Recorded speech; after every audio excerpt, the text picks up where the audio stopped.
Well, so the pivots continue, right? But I'm excited about these kinds of pivots where we continue to find ways to serve and to be on mission together.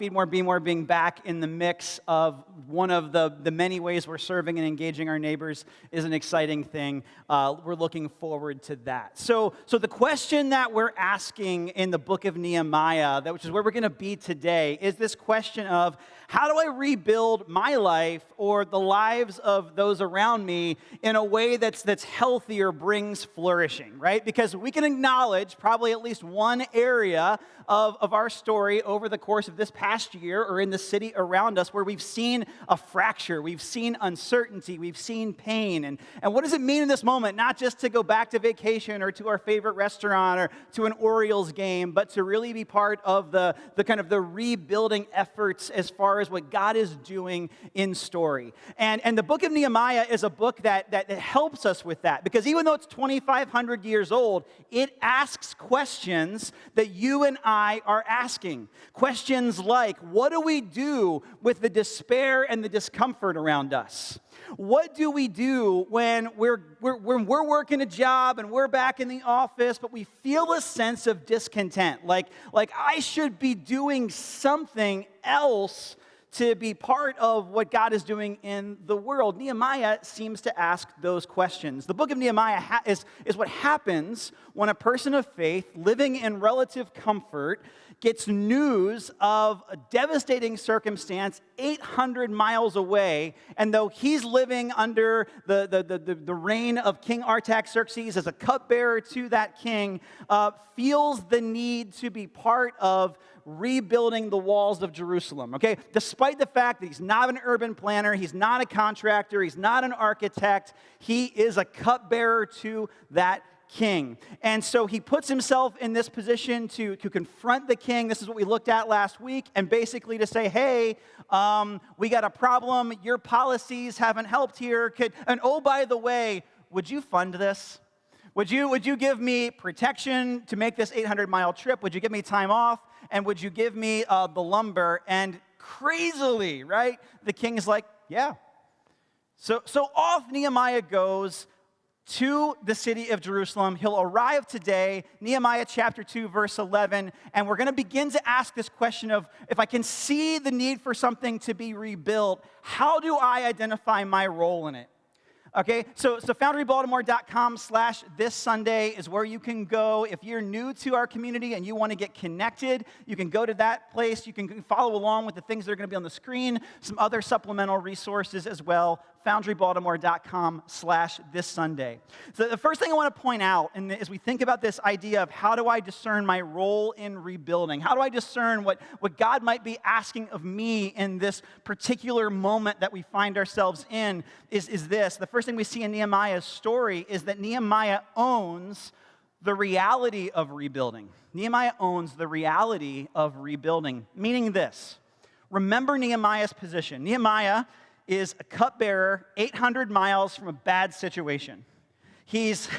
And while there's a risk, there is inherent risk in being a cupbearer, right? That someone passes along something poisonous, you sip it, and now, in the way of protecting the king, it got you. But when times are good, this is more like being a sommelier, right? This is more like going, hey, King Artaxerxes, he likes the cherry notes, and he likes a hint of vanilla, so let's make sure that we get him the vino that will take care of him and meet his needs. That's what Nehemiah is doing from 800 miles away when he gets news from Hanani, this contact, that things in Jerusalem are bad. And that the king Artaxerxes, whose policies have let the city remain in disrepair, are in part to blame. And so Nehemiah, as we said last week, we said it last week, he owns the reality that he's 800 miles away, but he's not helpless to do something about it. He's got the king's ear. He's got the king's trust. And so that's the whole bring up and ask for support and the time off to carry the journey. But check out verses 11 and 12. Look at how he owns this reality, okay? I went to Jerusalem, and after staying there 2 or 3 days, I set out during the night with a few others. I had not told anyone what my God had put in my heart to do for Jerusalem. There were no mounts with me except the one I was riding on. Now catch this, and you can imagine this for a moment. You ever have a business meeting that goes really well? Or someone that tells you they're going to invest, or someone that tells you, hey man, I'm in. You don't shut up about it for like the next 10 minutes, right? You're texting everybody, hey, it went really well, everyone that's pulling for you. Nehemiah does not show up in Jerusalem with like fanfare, applause, Prince Ali, like level of the movie Aladdin, like with pomp and circumstance and parade. He shows up humbly and begins to tour and see for himself what has happened. Right? It's a moment where you can get so caught up in the fanfare of like the good news that's happened that you could just brush in and like just be crazy with the plans. But Nehemiah shows up, and what he does is at night walks around and owns the situation and tries to get a read for what's really going on. What's a situation or what's a place where the pictures didn't do it justice? Right? Maybe it's when you showed up at the Grand Canyon, or you went to visit another city. You went to Paris or something, and you're like, man, the pictures I've seen, the best Instagram filters do not do justice to how beautiful this particular thing or place is.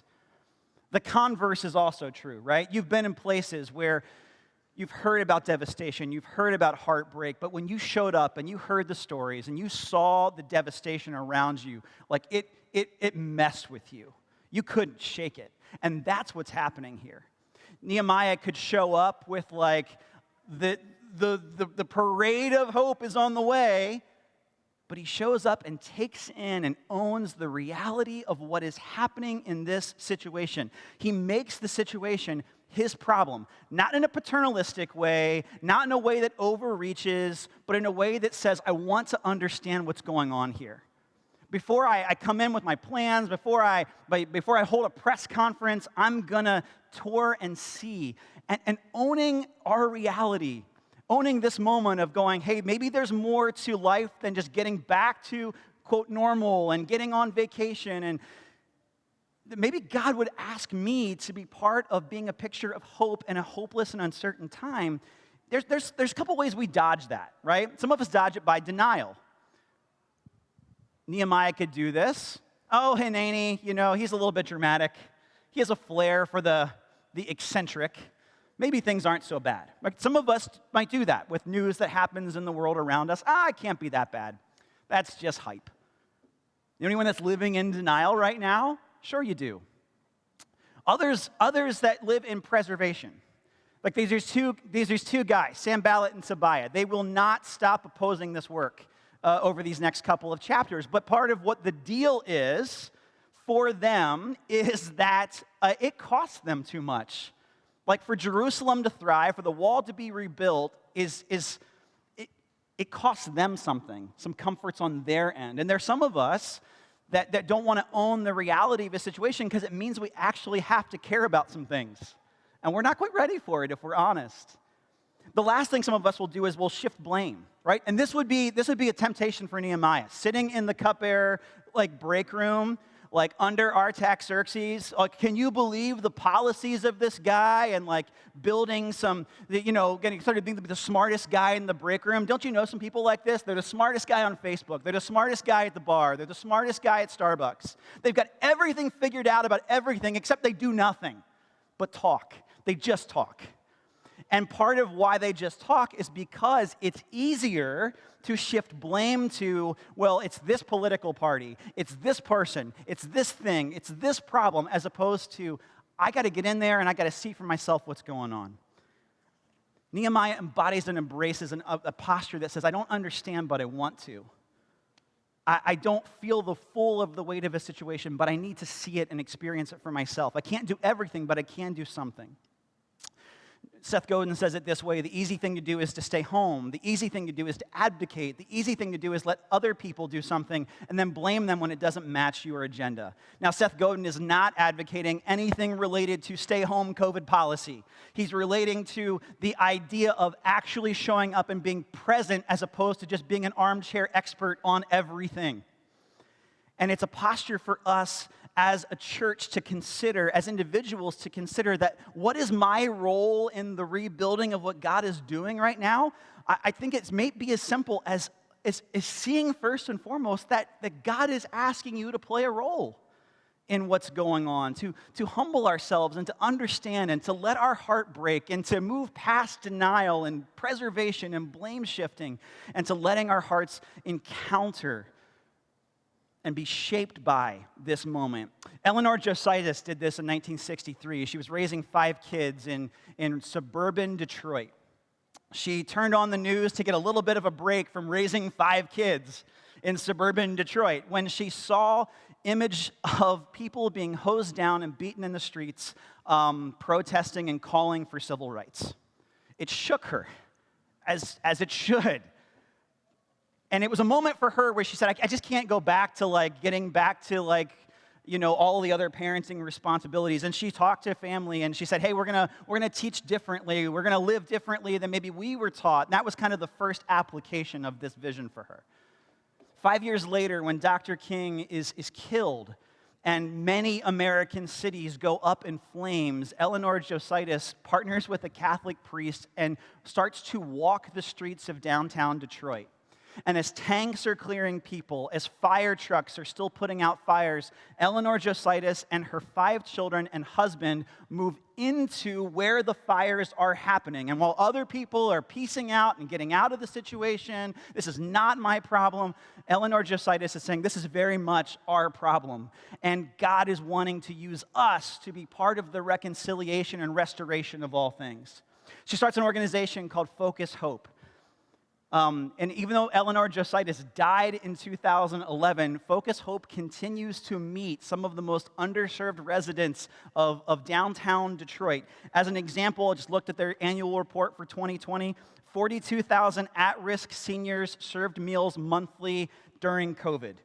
Right? This is the ripple effect of one person saying, this isn't so-and-so's problem or this person's problem or that person's problem.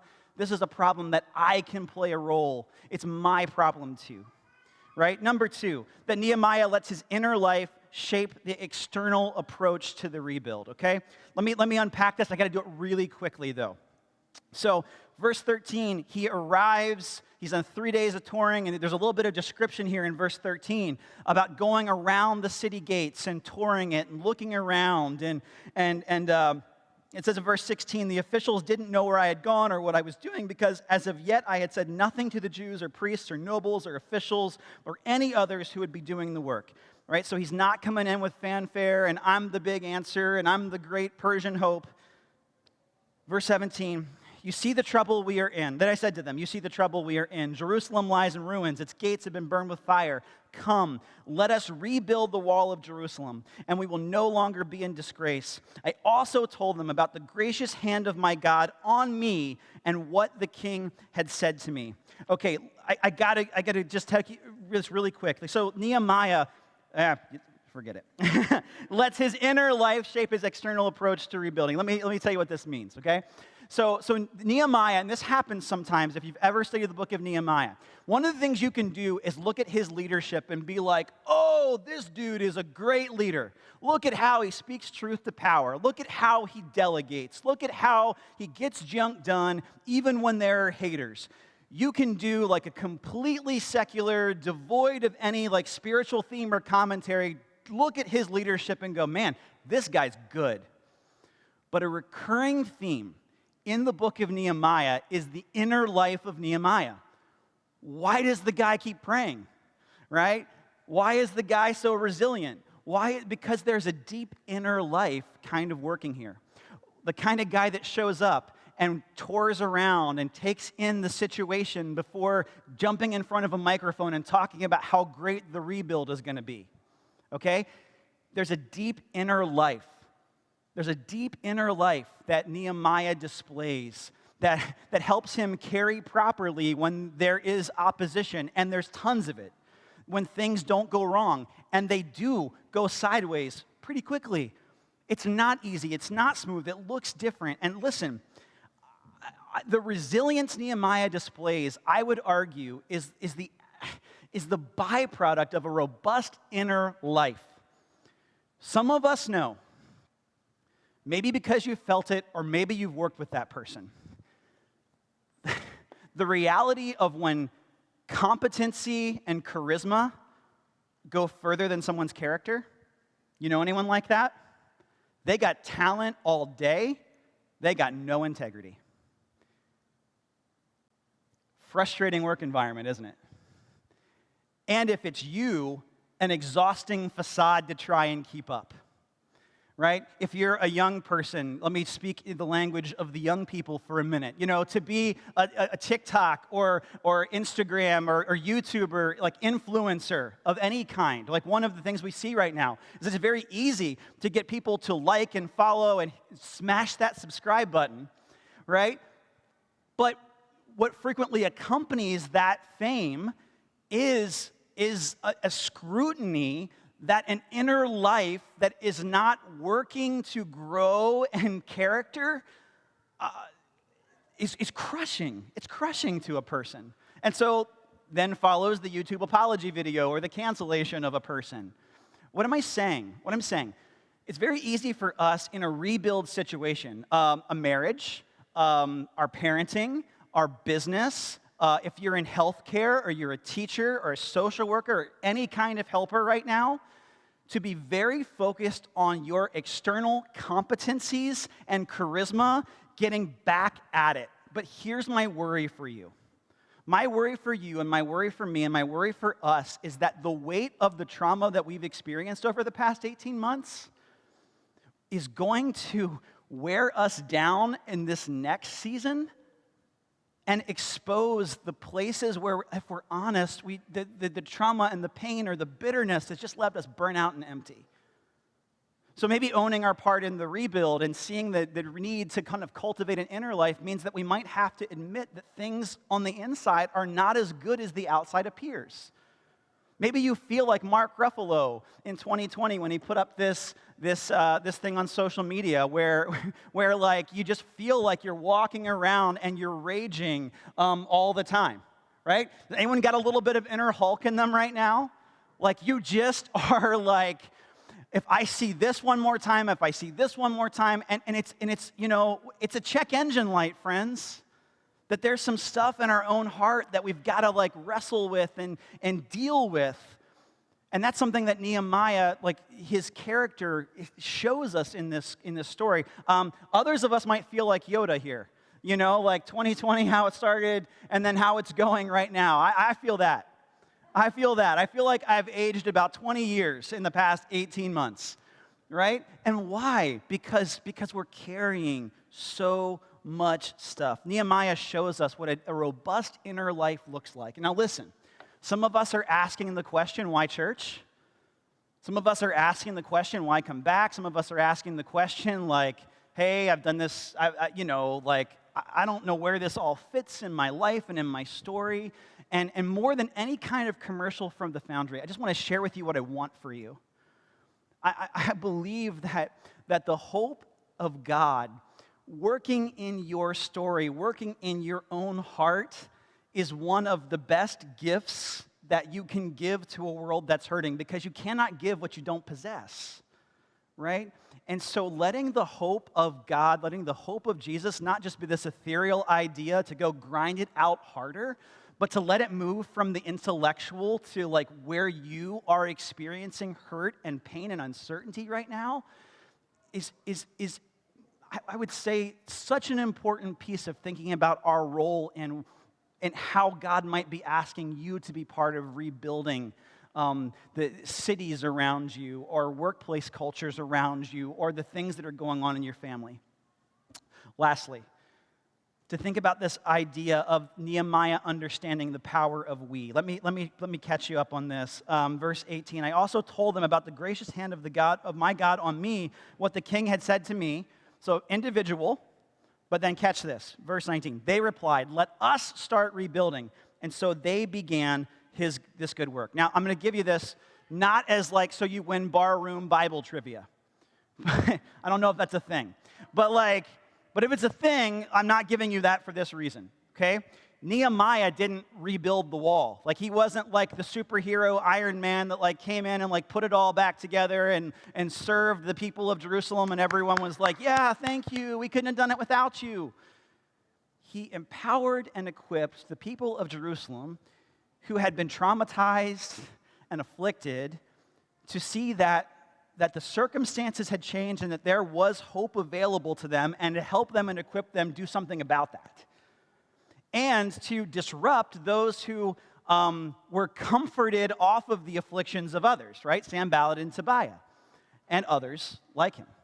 Like, the role that Nehemiah plays is helping a group of people understand that they have a role to play. It's the power of we. He says they built. And here's what happens next in chapter 3. I'm not going to read it verbatim, but you can look at this. They begin to tour around and list 42 different groups of people who played a role in the rebuild of the wall. Okay, so it's going to happen, and these are the 42 groups of people. That is not contractors. They didn't go to their neighborhood Facebook page and go, hey, who have you got that does brick masonry work, and who do you have that will show up and do power wash? This is like a group of 42 groups of people comprised of such groups such as this: priests, goldsmiths, perfumers, people that lived outside the city that had a vested interest in seeing the restoration of the city, women and children, and then also people that were part of the guilds, the people that knew how to make things. It was a collaborative effort. It was Nehemiah understanding the power of we, and understanding that, hey, one of the things that we're called to do in this moment, and this is what's so distinctive and beautiful about the Church of Jesus Christ, is that it's not just you and your prowess that is being asked to go get it done, but it's the power of we. What happens when you and I and us and all of us, young, old, say, hey, what might be God doing right now to play a role in, and how might I be a part of what God is doing right now to play a role in, and where I can be a person of hope in a time of hopelessness. And you can look at the archaeology even of this wall rebuild and see that it's not just professionals. It wasn't just, which probably is a little different than what Nehemiah envisioned as he was sleeping at night in Susa, dreaming about a rebuild. But this collaborative effort that happens when a group of diverse skills and abilities sees their part of the whole. I'll close with this story. So I, like many of you,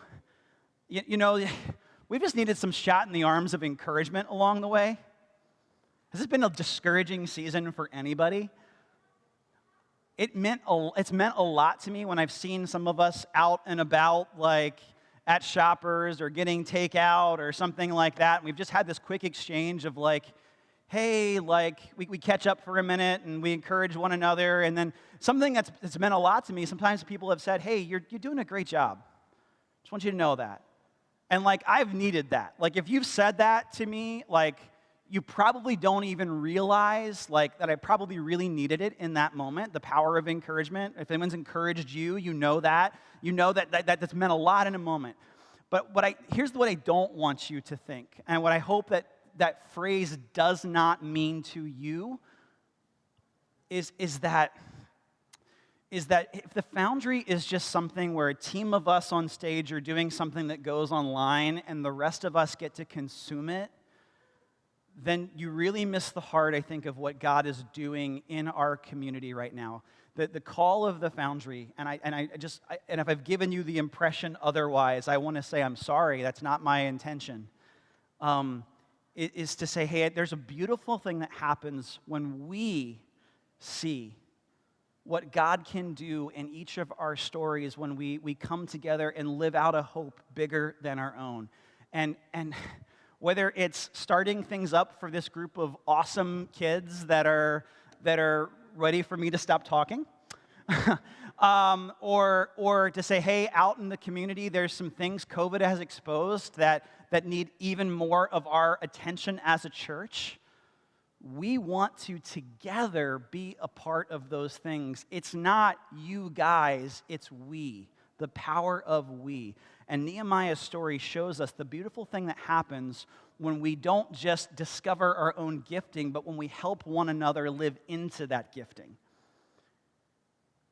And so where might God be working in your story today?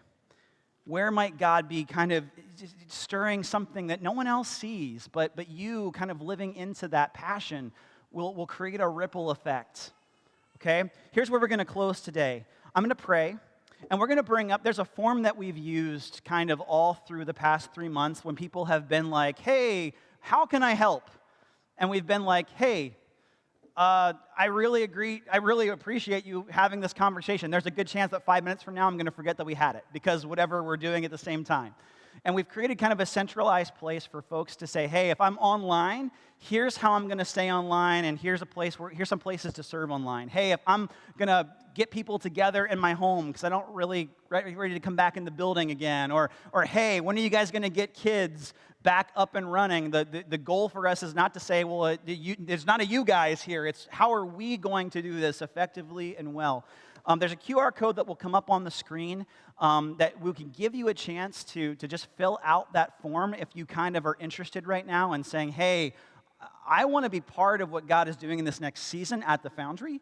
There's an opportunity to fill out that form without forgetting by the time you go to brunch, okay? But more than this, I want us just to be a few moments where we can just kind of settle ourselves and go, man, how do we think strategically about what role God might be asking us to play in owning the reality around us, in dealing with maybe the things that are going on right here, or really just stepping into how God might be asking me or you or us to play a role in being a part of what God is doing right now in this season in the city around us, okay? So that QR code will come up on the screen, whether you're young, whether you're old, whether you're like new to the Foundry. It's just an opportunity for you to see that through fresh eyes. If you can't access that, or you didn't bring a cell phone, or you don't do church cell phones, our folks on the curb will help you kind of walk through or give you the 50,000-foot version of that. So I'm going to pray. The band's going to lead us in a song as a preemptive to communion, and let's just make this some quiet space where we can ask ourselves this question. God, thank you that you would invite us to be part of being people of hope in a time that is a maybe circumstantial hope, you know? But you've called us to something more than just circumstance, and so we thank you for that. We thank you in Christ that we can carry the trough and we can be part of the rebuild because you've carried the cross. And God, we want to be people of hope in this time. So God, would you help us to in these quiet moments, to slow down enough and to detect where you are prompting us, where and how you are leading us. And would you help us to take the next steps in kind? Thank you for your reckless pursuit of us, and help us to really receive it, even as we hope to convey it. In the name of Jesus we pray, amen.